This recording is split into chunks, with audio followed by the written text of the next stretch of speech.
வணக்கம். இது இரவில் கேட்க இனிய தமிழ் கதைகள் பகுதி. இந்த பகுதியில இப்ப நாம கேட்க போற கதை ரத்தனவதி கதைதான். விக்ரமாதித்ய மகாராஜா பலமுறை முயன்றும் வேதாளத்தை முழுமையாக சிறைப்பிடித்து அழைத்து வர இயலவில்லை.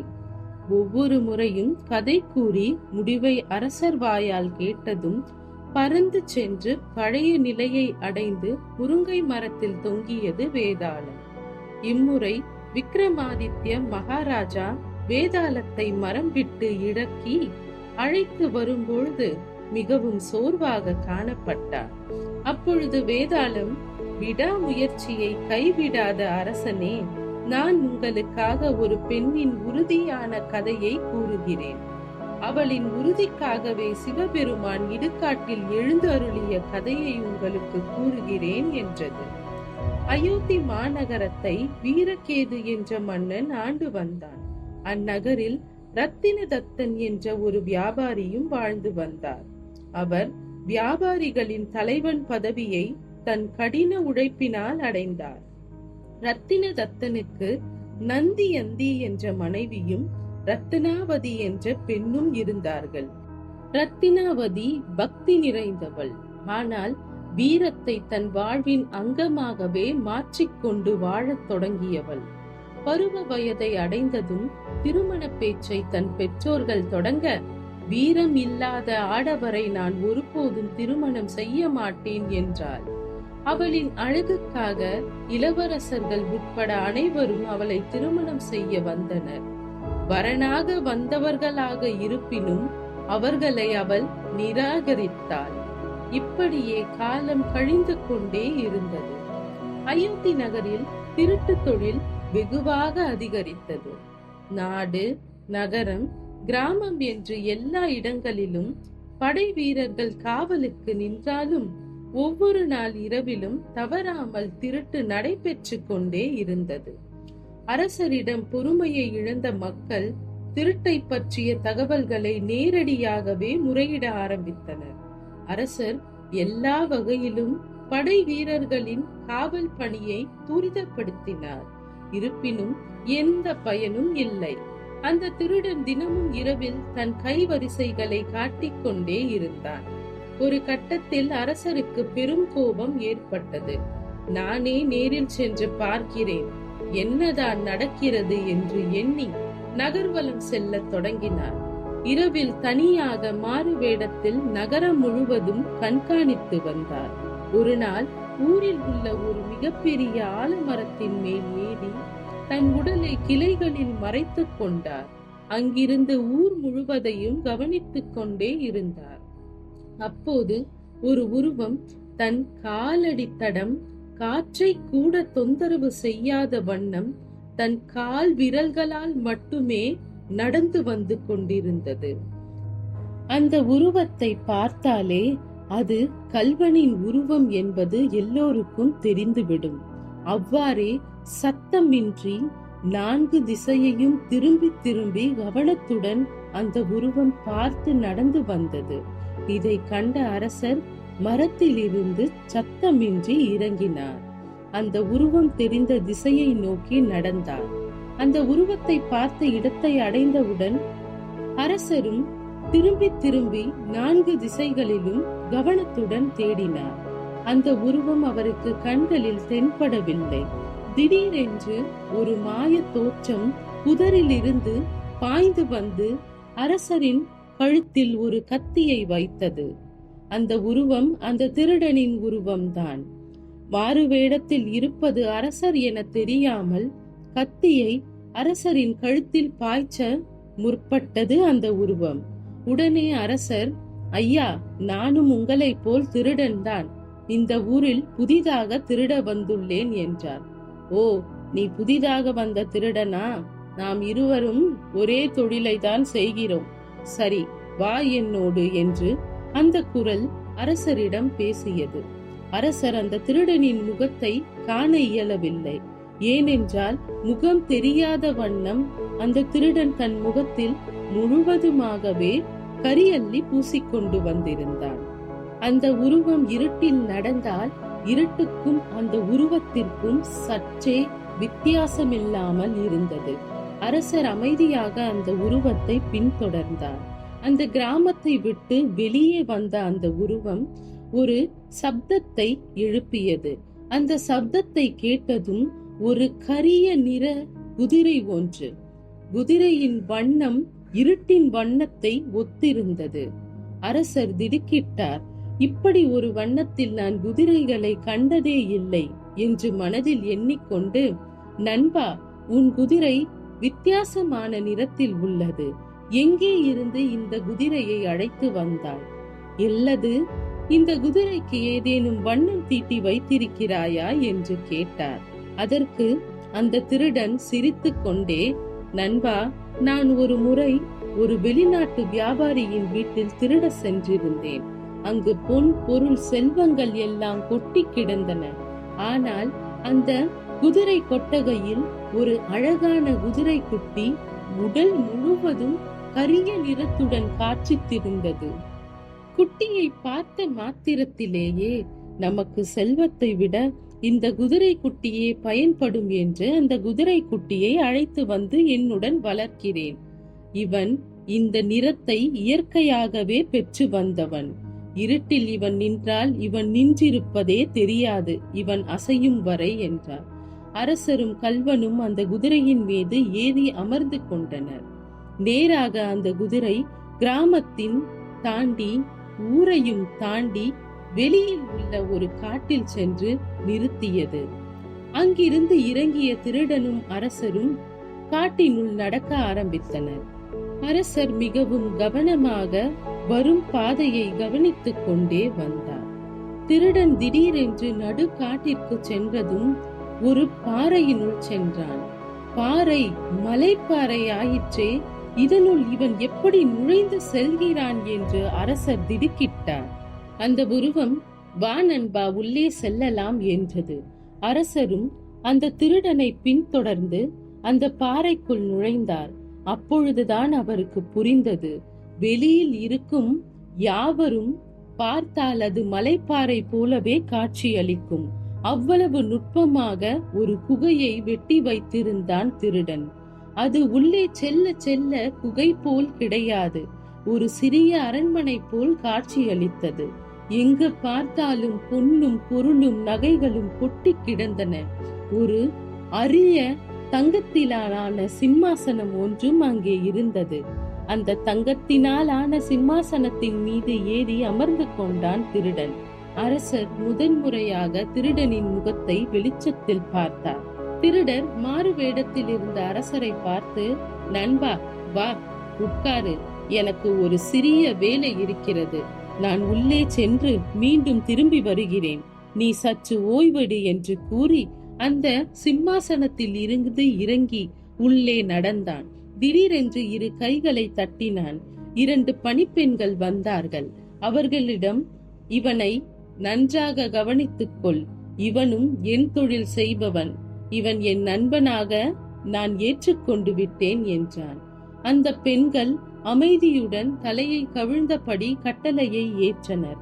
திருடன் உள்ளே சென்றதும் அவனுடைய காலடி தடங்கள் ஓசை அடங்கியதும் அந்த 2 பெண்களும் அரசரிடம் ஓடி வந்தனர். மாறு வேடத்தில் இருப்பது அரசர் என தெரியாமல், ஐயா, நீ திருடனாக இருக்கலாம், இருப்பினும் நீ மனிதன். ஆனால் இந்த திருடன் மிருகம். இவன் கண்டிப்பாக உங்களை கொன்று விடுவான். இவன் உள்ளே செல்வது வாயிற்கதவை அடைப்பதற்காக. இவன் வாயிற்கதவை அடைப்பதற்கு 5 நிமிடங்கள் ஆகும். அதற்குள் தயவு செய்து இவ்விடத்தை விட்டு தப்பித்து விடுங்கள் என்றனர். மாறு வேடத்தில் இருந்த அரசர் நன்றி சொல்லிவிட்டு விடுக்கென நடந்தும் ஓடியும் வாயிற்கதவை கடந்தார். அவர் கடந்த அடுத்த நொடியே சடாலென அந்த பாறை கதவு மூடிக்கொண்டது. அப்பொழுதுதான் அந்த பெண்கள் கூறியது அவருக்கு நினைவு வந்தது. பாறை கதவினுள் மாட்டியிருந்தால் அவன் நிச்சயம் இவரை கொன்றிருப்பான். ஏனென்றால் அவன் இதுவரை தன்னை பார்த்தவர்களை உயிரோடு விட்டதே கிடையாது. நன்கு புரிந்த அரசர் விடுக்கென்று அங்கிருந்து ஓடி வந்தார். தனக்கான குதிரையை தேடி கண்டுபிடித்து அரண்மனையை அடைந்தார். படை தளபதியை கூப்பிட்டு திட்டம் ஒன்றை தீட்டினார். பெரும் வீரம் கொண்ட படையாட்களை கொண்டு ஒரு படையை நிறுவினார். யானைகளையும் குதிரைகளையும் அழைத்து அங்கே புறப்பட்டார். அக்குகையை சுற்றிலும் அரசரின் படைகள். குகையின் வாயிற்கதவிற்கு முன்னாலே அரசரும் மற்ற வீரர்களும் திருடனை தாக்க தயார் நிலையில் இருந்தனர். அந்த திருடனுக்கு சில வித்தியாசமான ஓசைகள் அவன் குகையின் வெளியில் வருவதை உணர ஆரம்பித்தான். சத்தங்கள் கேட்டுக்கொண்டே இருந்தன. அவன் நன்கு உணர்ந்தான், இங்கு வந்து தப்பித்து ஓடியவன் ஏதோ சூழ்ச்சிக்காரன். அவனே என்னை பிடிப்பதற்கான ஏற்பாடுகளோடு மீண்டும் வந்துள்ளான். வெளியில் நடப்பது என்னவா இருந்தாலும் என் வீரத்திற்கு அது பொருட்டே இல்லை என்று நினைத்து கொண்டு தன் வாளையும் கேடயத்தையும் எடுத்துக்கொண்டு வாயிற்கதவை திறந்தான். குகையின் வாயில் திறந்தவுடன் அனைவரும் ஒட்டுமொத்தமாக அவனை தாக்க முற்பட்டனர். அவனும் எல்லா விதத்திலும் தன் வீர கலைகளை வெளிப்படுத்தினான். இந்த செய்தி மெதுவாக ஊருக்குள் பரவியது. அனைவரும் காட்டிற்கு வந்து கூடினர். அந்த திருடன் முதலில் ஒரு மதம் கொண்ட யானையுடன் மோதினான். யானையின் துதிக்கையை வெட்டி வீழ்த்தினான். பிறகு ஒரு அடங்கா குதிரையுடன் சண்டையிட்டான், அதையும் வீழ்த்தினான். பிறகு படை ஆட்களை எல்லாரையும் சிறிது சிறிதாக வீழ்த்தி கொண்டே வந்தான். கடைசியாக அவன் அரசனிடம் வந்தான். அரசனை கண்டதும் திருடன் சிரிக்க ஆரம்பித்தான். ஏனென்றால் அரசர் இம்முறை அரச உடையில் இருந்தார். அட இளவரசரே, தாங்கள் தானா? தாங்கள் தான் மாறு வேடத்தில் வந்தீர்களா? நீங்கள் திருடன் அல்ல என்பதை உணர்ந்து கொண்டேன். எப்பொழுதும் திருட்டு தொழிலை வழக்கமாக கொண்டிருப்பவன் மற்றவர்கள் கூப்பிடும் இடங்களுக்கு அவ்வளவு எளிதில் செல்ல மாட்டான்.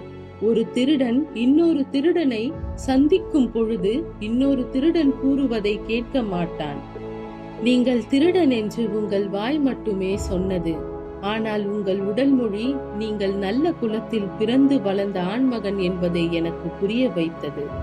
என்னை கண்ட யாவரையும் கிராமத்தில் நான் உயிரோடு விட்டதில்லை. உம்மையும் கொல்லவே அழைத்து வந்தேன். ஆனால் நீர் தப்பித்தீர். பரவாயில்லை, இப்பொழுது கொன்று விடுகிறேன். ஒரு அரசனை கொன்ற திருடன் என்ற பெருமை எனக்கு வந்து சேரும் என்று கூறிட ஆரம்பித்தான் திருடன். அரசரும் தன் வீர பதாபங்களை அனைத்தையும் திருடனுக்கு எதிராக பயன்படுத்தினார். இருப்பினும் திருடன் வலிமையாகவே காட்சியளித்தான். ஒரு கட்டத்தில் திருடனுடைய வாள் கீழே விழுந்தது. அரசரும் தன் வாளை கீழே எறிந்தார். இருவரும் குஸ்தி தந்தையில் ஈடுபட்டனர்.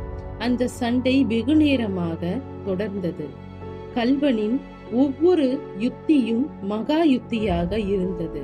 ஆனால் அரசர் இறந்தாலும் பரவாயில்லை, நாம் இந்த கல்வனை ஜெயித்தே ஆக வேண்டும் என்ற நோக்கத்துடன் தன்னம்பிக்கையுடன் போராடி கொண்டிருந்தார். இது அனைத்தையும் ஊர் மக்களோடு மக்களாக ரத்தினவதியும் அவரது தந்தையும் பார்த்து கொண்டிருந்தனர். ஒரு கட்டத்திற்கு மேல் அரசரால் திருடனை தாக்கு பிடிக்க இயலவில்லை. அவன் எல்லா கலைகளையும் அறிந்தவனாயிருந்தான். தரையில் இருந்த மண்ணை எடுத்து திருடனின் கண்களில் வீசினார் அரசர். நிலை தடுமாறினான் திருடன். கீழே விழுந்த அவனின் மேல் ஏறி அமர்ந்தார். அவரின் கை கால்களை பிடித்து இறுக்கினார். அனைவரும் அரசரை வென்றதாக கூக்குரலிட்டனர். இதன் அனைத்தையும் அமைதியாக கண்டு கொண்டிருந்த ரத்தினவதி மிகவும் திடுக்கிட்டாள். அரசர் செய்தது தவறு. நாம் அனைவரும் வீரத்தை தெய்வமாக வணங்குகிறோம். வீரத்தால் மட்டுமே கல்வனை ஜெயித்திருக்க வேண்டும். அவர் செய்தது தவறு. அவன் நிச்சயம் இந்த சண்டையில் ஏதேனும் ஒரு பகுதியில் ஜெயித்திருப்பான். ஆனால் ஏன் அரசர் இவ்வாறு மண்ணை தூவி அவர் கண்களை கலங்க செய்து வென்று விட்டார் என்று விளங்கவில்லை என்றார்.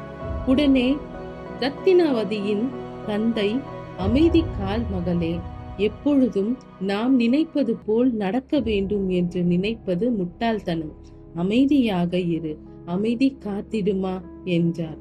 இருவரும் அமைதியாக நடந்ததை கண்டு கொண்டிருந்தனர்.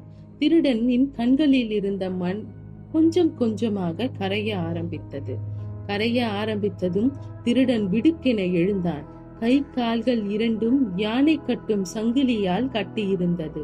திருடனுக்கு கோபம் வந்தது. அட அரசரே, உங்களுடன் நான் வீரத்தோடு தானே போட்டியிட்டேன். ஆனால் தாம் இப்படி ஒரு காரியத்தை செய்தீர்களே என்று கத்தினான். நீங்கள் என்னிடம் தோற்றீர்களா ஜெயித்தீர்களா என்பதை விட சரியான முறையில் போரிட்டீர்களா என்பதே முக்கியம் என்று கூக்குரலிட்டார். சுத்தி இருந்த அனைவரும், திருடன் நீ, கொலைகாரன் நீ, மாப்பாவி நீ, நீ அரசரை கேள்வி கேட்கிறாயா? உன்னை போல் ஒரு கெட்டவனை என்ன செய்தாயினும் பிடித்திருக்கிறது நியாயம்தான் என்றார்கள். இதனை கேட்ட திருடன் கோபத்துடன் கர்ஜித்துக் கொண்டே வந்தான். திருடனை வீதி வழியாக இழுத்து சென்றனர். உடல் முழுவதும் காயம், இரத்தங்கள் கொட்டி இருந்தது. இருப்பினும் அவன் இரத்தத்தால் குளித்தாலும் கூட அவன் கண்கள் நேரே இருந்தது. அவன் யாரையும் பார்த்து வெட்கப்படவில்லை. எல்லோரையும் நேருக்கு நேராக பார்த்து கொண்டே நடந்து வந்தான். இதனை பார்த்த ரத்தினவதி தன் தந்தை ரத்தினதத்தனிடம், இவனே வீரன், இவனையே நான் மணக்க விரும்புகிறேன். இவனை எப்படியாவது அரசரிடம் இருந்து காப்பாற்றி அழைத்து வாருங்கள். இனி என் வாழ்வு இவனுடன் தான் என்று கூறிவிட்டு சென்று விட்டார். ரத்தினதத்தனுக்கு தலையே சுற்றிவிட்டது. இவன் திருடன், கொலைகாரன். இவன் நல்ல குலத்தில் பிறந்தவன் கிடையாது. இருப்பினும் ரத்தினவதி ஏன் இவ்வாறு கூறுகிறாள் என்று பலமுறை சமாதானம் செய்ய துணிந்தார். ரத்தினதத்தன் தனது மனைவியையும் அழைத்து இது பற்றி பேசி ரத்தினாவதியை சமாதானம் செய்ய தொடங்கினார். அப்போது ரத்தினாவதி, திருடனுக்கு மரண தண்டனை கிடைத்தால் நானும் அவனுடன் சேர்ந்து இறந்து விடுவேன் என்றார். ரத்தினதத்தனுக்கு ஒன்றும் புரியவில்லை. அனைவரும் அரசவைக்கு சென்றனர். அரசவையில் திருடன் அரசரை ஏளன பார்வை பார்த்தான். அந்த பார்வைக்கு அர்த்தம், என்னை ஏமாற்றி விட்டே நீ என்னை பிடித்திருக்கிறாய் என்பது. அந்த அர்த்தத்தை உணர்ந்த அரசருக்கு நெஞ்சம் குத்தியது. உடனே விசாரணையின்றி இவனை கழுவில் ஏற்றுங்கள், கழுவில் ஏற்றி இவன் இறந்த அடுத்த நிமிடமே இவன் உடலை எரித்து விடுங்கள் என்று கூறிவிட்டு கிளம்பினார். ரத்தினதத்தனும் எவ்வளவு சமாதானம் செய்ய முயற்சி செய்தும் அரசர் செவிமடுக்கவில்லை. அது மட்டுமல்ல, கழு ஏற்றும் முறையை உடனே அமல்படுத்துமாறு படை வீரர்களுக்கு உத்தரவும் இட்டார்.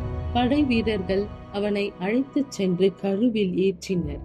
கழுமரத்தில் கொஞ்சம் கொஞ்சமாக அவன் சித்திரவதை அனுபவித்துக் கொண்டிருந்த நேரத்தில் ரத்தினாவதி ஓடி அந்த இடத்திலே அடைந்தார். அவள் அந்த திருடனை பார்த்து அழ ஆரம்பித்தாள். ரத்தினதத்தன் ரத்தினாவதியை பார்த்து அழ ஆரம்பித்தார். அந்த திருடனுக்கு என்ன நடக்கிறது என்று புரியவில்லை. அருகில் இருந்த ஒரு படை வீரனிடம் கேட்டார், என்ன நடக்கிறது? இவர்கள் யார்? ஏன் மரணத்திற்கு அவர்கள் அழுகிறார்கள் என்று. உடனே படை வீரன் நடந்தவற்றை அனைத்தையும் கூறினார். ரத்தினாவதியையும் பற்றியும் கூறினார். உடனே அந்த திருடன் மிகவும் வருத்தத்துடன் அழுதான். அவன் கண்களில் கருணை பொங்கியது. பிறகு அவன் மிகவும் சப்தம் போட்டு சிரித்தான். கழுவில் ஏற்றிய திருடனின் உயிர் பிரிந்தது. கழுமரத்தில் எண்ணெய் ஊற்றப்பட்டது. அவனை எரிக்கும் ஏற்பாடுகள் நடந்து கொண்டிருந்தது. அப்பொழுது ரத்தினாவதி தன் உடல் முழுவதும் எண்ணெயை ஊற்றிக்கொண்டு கழுமரத்தை கட்டி பிடித்து நின்றாள். அப்பொழுது ஒரு அசரீரியின் குரல் கேட்டது. தாயே ரத்தினாவதி, நீங்கள் மிகவும் பக்தியானவள், மன தூய்மை கொண்டவள். நீங்கள் வீரனை மட்டுமே திருமணம் செய்ய வேண்டும் என்று முடிவு கொண்டிருந்தீர்கள். ஆனால் ஏன் இப்படி உயிர் பிரிய துணிந்தீர்கள்? இவன் திருடன். இவன் பிறப்பு பற்றி நீங்கள் அறிந்தது இல்லை. இவன் எக்குலத்தில் பிறந்திருந்தாலும் இவன் செய்யும் தொழில் தவறுதானே. இவன் நிறைய கொலைகளையும் செய்திருக்கிறான். நிறைய மரணங்களுக்கு காரணமாக இருந்திருக்கிறான். இருப்பினும் இவனுக்காக புனிதவதியான தாங்கள் உயிர் நீப்பது எந்த விதத்தில் நியாயம் என்று அந்த அசரீரியின் குரல் கேட்டது. அதற்கு ரத்தினாவதி, இவன் வீரன். இவனின் செய்யும் தொழிலை பற்றி எனக்கு கவலை கிடையாது. இவனின் எவ்வளவு பாவங்கள் செய்திருந்தாலும் இவன் ஒரு சுத்தமான வீரன். இவன் போர் புரிவதையும் சண்டையிடுவதையும் நான் என் கண்களால் கண்டேன். அவன் கற்ற கலைகளை நியாயமான முறையிலேயே பயன்படுத்தினான். கடைசி வரை தன் வீரத்தை மட்டுமே நம்பி போரிட்டான். இவனே எனது மணாளன். இவன் இல்லையேல் நான் மரணம் கொள்வது உறுதி என்றாள் ரத்தினாவதி. உடனே அந்த குரல், சரி, உனக்கு என்ன வேண்டும் கேள் என்று கேட்டது. உன் பக்திக்காக இந்த வரத்தை நான் உனக்கு அளிக்கிறேன் என்றது. உடனே ரத்தினாவதி, என் தந்தை மிகவும் நல்லவர், என் மீது உயிரை கொடுத்து வளர்த்திருந்தார். அது மட்டுமல்ல, என் தாயும் நான் இன்றி கலங்கி விடுவாள். அதனால் என் தந்தைக்கும் தாய்க்கும் 100 ஆண்மகன்கள் பிறக்க வேண்டும் என்று வரம் கொடுங்கள் என்றார். அந்த அசரீரி, உன்னை போல் மனதைரியமும் மன உறுதியும் கொண்ட 100 ஆண்மகன்கள் உன் தந்தைக்கு பிறப்பார்கள் என்று கூறினார். இதனை கேட்டதும் அனைவரும் மகிழ்ச்சி அடைந்தனர். ரத்தினாவதியும் தனது உயிரை துறக்க சென்றாள். ஆனால் மறுபடியும் அந்த அசரீரி கூறியது, உனது அன்பு மிகவும் உண்மையானது, புனிதமானது. நீ அவன் செய்யும் தொழிலையும் அவன் உருவ அமைப்பையும் பழி பாவங்களையும் கொண்டு அவனை மணாளனாக ஏற்கவில்லை. அவன் வீரத்தை மட்டுமே கண்டு, அவன் வீரத்தில் இருக்கும் நியாயத்தை கண்டு அவனை மணாளனாக ஏற்றுக்கொண்டுள்ளாய். சரி, உனக்கு உண்மையான அன்பிருந்தால் நீ அந்த திருடனின் தலையில் கையை வை. உன் உண்மையான அன்பு அவனுக்கு உயிர் கொடுக்கும் என்றது அந்த குரல். ரத்தினாவதியும் தனது வலது கைகளை அந்த திருடனின் உடலின் உச்சித்தலையில் வைத்தார். உடனே உதிர்ந்த உடல் பாகங்கள் அனைத்தும் சேர்ந்து அவன் முழு மனிதனாக மாறினான். மீண்டும் உயிர் பெற்ற அந்த திருடன் இது அனைத்திற்கும் காரணம் ரத்தினாவதி என்பதை புரிந்து கொண்டான். ரத்தினாவதியின் கால்களில் விழுந்தான். அம்மையே, உங்கள் காதல் எனக்கு உயிரை தந்தது. என் வீரத்தின் மீது நான் மிகுந்த நம்பிக்கை கொண்டிருந்தேன். ஆனால் இந்த வீரம் எனக்கு ஒரு நல்ல வாழ்க்கை துணையையும் புனிதவதியையும் கொடுக்கும் என்று நான் நினைக்கவில்லை. எனக்கு மிகவும் ஆனந்தமாக உள்ளது. இந்த நிலையில் நான் உங்களுக்கு ஒரு வாக்கினை அளிக்கிறேன். இனி ஒருபோதும் ஒரு சிறிய பழிப்பாவங்களில் கூட நான் ஈடுபட மாட்டேன். நான் திருட்டு தொழிலை இன்றுடன் மறந்து விடுவேன். எக்காரணம் கொண்டும் உங்கள் சொல் மீறி நடக்க மாட்டேன். என் வீரத்துக்கும் உண்மையாக நடந்து கொள்வேன் என்றான். இருவருக்கும் ஆசீர்வாதம் செய்யும் பொருட்டு அனைவரும் தங்கள் வாழ்த்துக்களை தெரிவித்தனர். அந்த அசரீரி தன் உருவத்தை முழுமையாக வெளிப்படுத்தியது. அவரே சிவபெருமான். அவர் ரத்தினாவதியின் பக்தியை மெச்சியே அவர்களுக்கு காட்சியளித்தார். அது மட்டுமல்ல, திருடனிடம், நீ பெரும் பெரும் பாவங்களை எல்லாம் செய்து விட்டாய். இனி நீ வாழும் ஒவ்வொரு நொடியையும் புண்ணியங்களால் நிரப்பு. அப்படி நீ செய்தால் உன் பாவங்கள் அனைத்தும் என்றாவது ஒரு நாள் மன்னிக்கப்படும் என்றார். ரத்தினாவதிக்கு நீ தீர்க்க சுமங்கலியாக வாழ்வாய் என்று ஆசீர்வாதத்தை அளித்து மறைந்து போய்விட்டார். ரத்தினாவதியும் அந்த திருடனுக்கும் நடந்தது அரசரின் காதுகளில் சென்றடைந்தது. அங்கு விரைந்து வந்த அரசர் இருவரையும் வாழ்த்தினார். இறைவனே உங்களை மன்னித்து விட்டார். பிறகு நான் யார்? இருப்பினும் தாங்கள் செய்த பாவம் கணக்கில் இருக்கும். நீங்கள் உங்கள் வாழ்வை புண்ணியத்தால் நிரப்புங்கள். உங்களுக்கு தலைமை ஒற்றர் படையின் தலைவராக நியமனத்தை அளிக்கிறேன். நீங்கள் நாளையிலிருந்து நம் நாட்டின் படைகளுக்கு பயிற்சியையும் அளியுங்கள். அது மட்டுமல்ல, இறுதி மூச்சு இருக்கும் வரை நாம் எதிரியை எதிர்த்து போராடும் முறைகளை கற்றுத்தாருங்கள். நீங்கள் உங்களை போன்ற வீரன் என் படைகளில் இருப்பது எனக்கு பெருமை என்று கூறிவிட்டு அரசர் அவ்விடமிருந்து விலகிச் சென்றார். அனைவரும் மகிழ்ச்சியில் திளைத்தனர். அந்த திருடனும் எல்லாவற்றையும் மறந்துவிட்டு நிம்மதியுடன் ரத்தினாவதியுடன் ஒரு வாழ்க்கையை தொடங்கி படையிலும் சேர்ந்து மிகுந்த திறமைசாலி என்ற பெயரும் எடுத்தார்.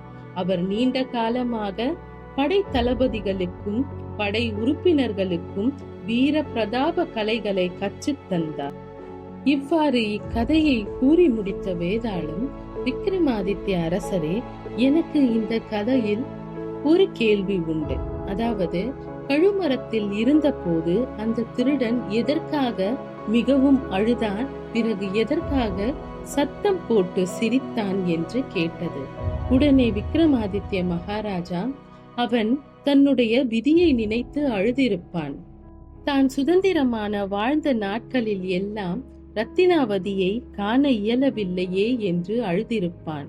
இப்படிப்பட்ட வீரத்தை விரும்பும் பெண்ணுடன் வாழ முடியவில்லையே என்று கண்ணீர் வடித்திருப்பான். உடனே வேதாளம், அவன் எதற்கு சிரித்திருப்பான் என்று கேட்டது. உடனே விக்ரமாதித்ய மகாராஜர், ஒருவனுக்கு மிக பெரிய கொடுமையான தண்டனை என்ன தெரியுமா? தான் வாழ விரும்பிய வாழ்க்கை இறுதியில் கண் முன்னே இருந்தும் அதை வாழ முடியாமல் தவிப்பதே. இறுதியில் ரத்தினாவதியை அவன் கண்டாலும் அவனால் ரத்தினாவதியுடன் வாழ முடியவில்லை. தான் செய்த பாவங்களுக்கெல்லாம் இறைவன் தகுந்த தண்டனையை அளித்து விட்டான் என்று எண்ணி சிரித்திருப்பான் என்றார். உடனே வேதாளம் சபாஷ் என்று கூறி மறுபடியும் விசுக்கென்று பறந்து முருங்கை மரத்தை அடைந்தது.